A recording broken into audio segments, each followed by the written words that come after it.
Hello guys, welcome back to the channel. Yes, I've come outdoors for this particular review today. Now I've done one or two videos outdoors, but I just thought I wanted to bring this particular piece outside to show how it really captures the light. Now you'll recognize this as the Invicta Pro Diver. Of course, this is the 8928 OB, and OB on Invicta models really denotes the coin edge bezel that you see there rather than a scallop edge on many of their watches.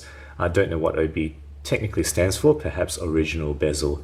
Now Invicta of course has some issues with their MSRPs. Now who knows what this really should list for. On Amazon the list price is documented to be $285, on Joma Shop $345, and on the Invicta official site $795. You know, maybe they're trying to fool people into thinking that there's a real solid gold on this, but of course it isn't. It is gold tone, and expect to pay really around 80 USD for this piece, which is really, you know, I've featured this on the group review that I've done earlier, but I really want to bring this out and hopefully show how it plays with the light. It really is gorgeous for a budget watch that it is.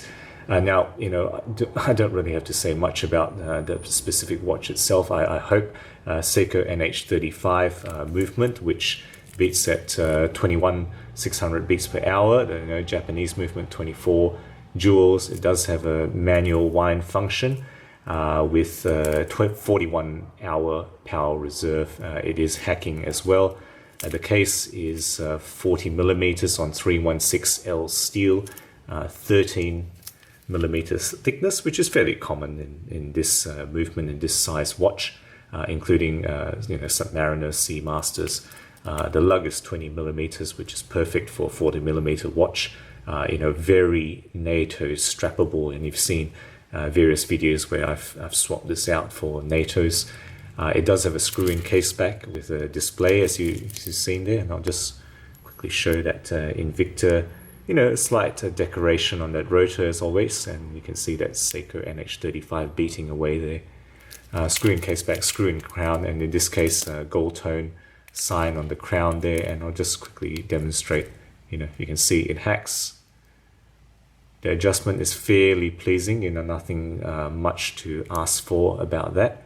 And then it beats away and then it screws back. Some people have criticized the screwing action. I think if you just take some time, it's not too difficult, and I haven't had any cases of it tearing the threads or damaging the threads because of needing to screw it in a difficult way.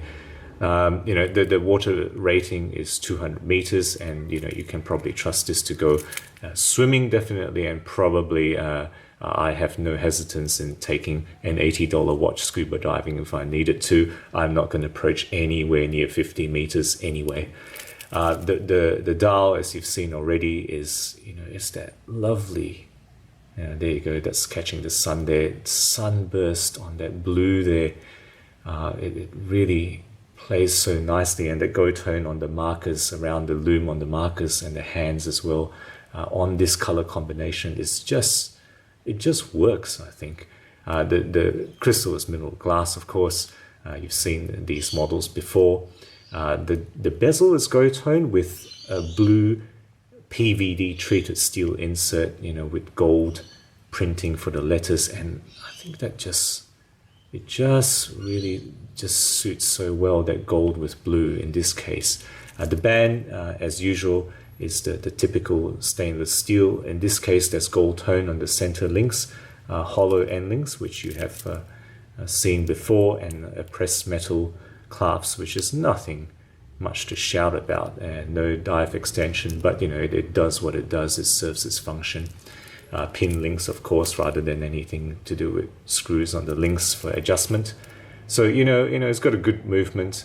It's got really I think a fantastic looking watch for $80. Let's just show it off here in the sun if I can. Just take a look at how, it just, outdoors it just looks, it comes into its own. I mean, indoors it still shines, but I think outdoors, if you take it out into the sun, it really comes into its own. You know, what's weaknesses for Invicta? Well, you know, all the usual brand weaknesses.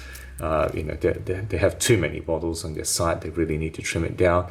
If people know about Invicta and they have a problem against it, you know, you might get sneered at, spit on. You know, people might throw stones at you. But you know, what the hey, it's what it is. It's a company that sells extremely well, particularly in the States, for, you know, low prices. Get pieces which really it's hard to beat, I think, for the prices that you pay for Invicta. So thank you guys. Hope that's been a fun look at this watch, which I thought, you know, I'd just share outdoors in the sun. Thank you again for watching. Let me know what you think as always. Subscribe to keep in touch. And as usual, I will catch you guys next time.